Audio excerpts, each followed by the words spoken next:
से हरि के गुणवा गावे के चाही, सबका स्नेहिया लगावे के चाही। प्रेम से हरि के गुणवा गावे के चाही, सबका स्नेहिया लगावे के चाही।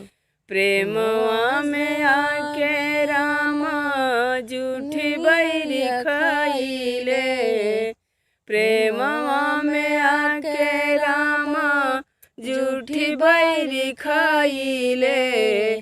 प्रेमवा में कृष्णा जी भी दूर घर गईले, प्रेमवा में कृष्णा जी भी दूर घर गईले।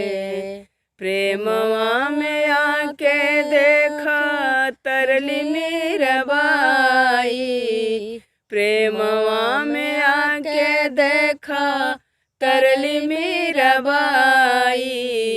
प्रेमवा में तर गईले सजना कसाई, प्रेमवा में आके देखा तरली मीराबाई। प्रेमवा में तर गईले सजना कसाई, प्रेमवा में तर गईले सजना कसाई। सब शिष्य गुरु भैया के बोलावे के चाही, सब भक्त गण के बोलावे के चाही।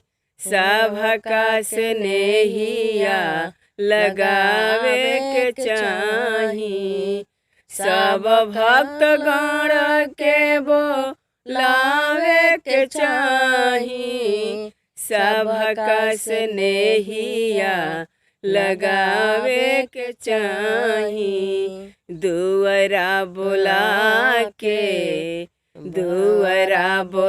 के ना भगावे के चाही, दुअरा बुला के ना भगावे के चाही। सबका स्नेहिया लगावे के चाही, दुअरा बुला के ना भगावे के चाही। सबका स्नेहिया लगावे के चाही।